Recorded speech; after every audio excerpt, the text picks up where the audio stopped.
Good afternoon, everybody. Kurt Rish here, and thanks for joining me on the One Shepherd, where we support seekers and believers.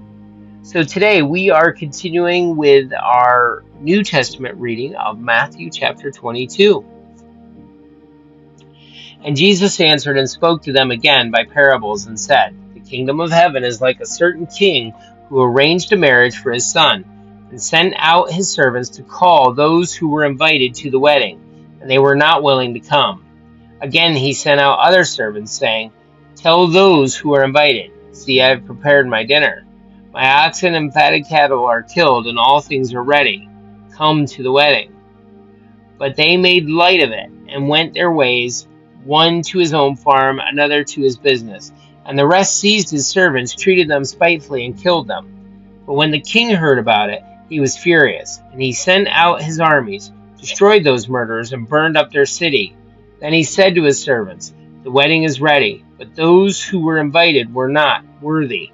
Therefore go into the highways, and as many of as you can find, invite to the wedding.'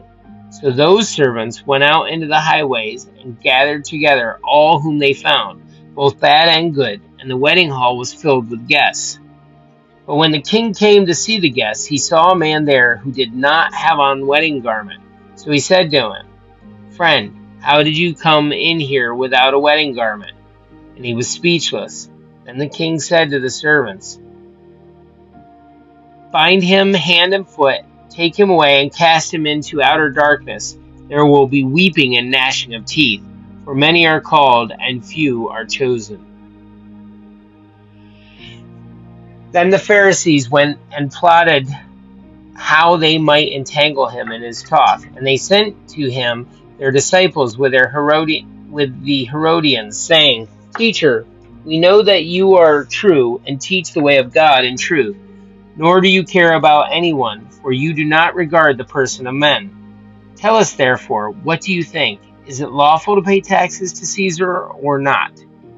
But Jesus perceived their wickedness and said, 'Why do you test me, you hypocrites? Show me the tax money.' So they brought him a denarius, and he said to them, 'Whose image and inscription is this?' They said to him, 'Caesar's.' And he said to them, 'Render therefore to Caesar the things that are Caesar's, and to God the things that are God's.' And when they had heard these words, they marveled and left him, and went their way.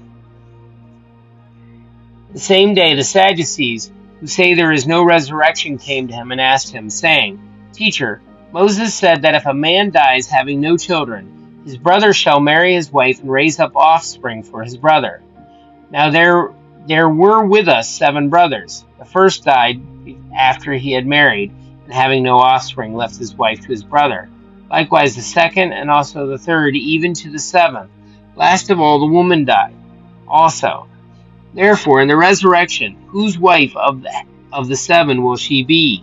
For they all had her.' Jesus answered and said to them, 'You are mistaken, not knowing the Scriptures nor the power of God. For in the resurrection they neither marry nor are given in marriage, but are like angels of God in heaven.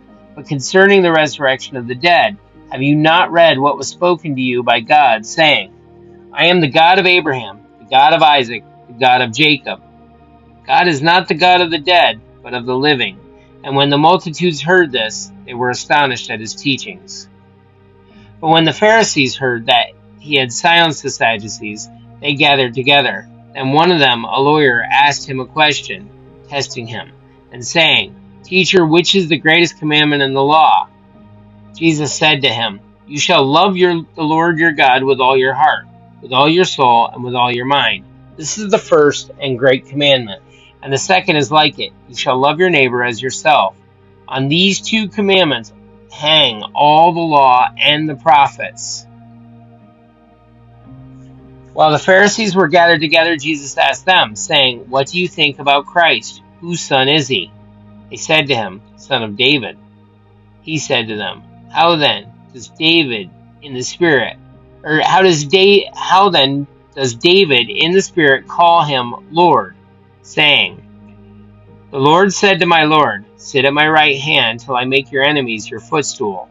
And guys, if we look here, we can see this comes from Psalms 110. So let's go ahead and continue. If David then calls him Lord, how is he his son? And no one was able to answer him a word, nor from that day on did anyone dare question him any more. Our Old Testament reading of Genesis chapter 20, or I'm sorry, New Testament reading of Matthew chapter 22. Thanks for joining me. Have a great day and God bless.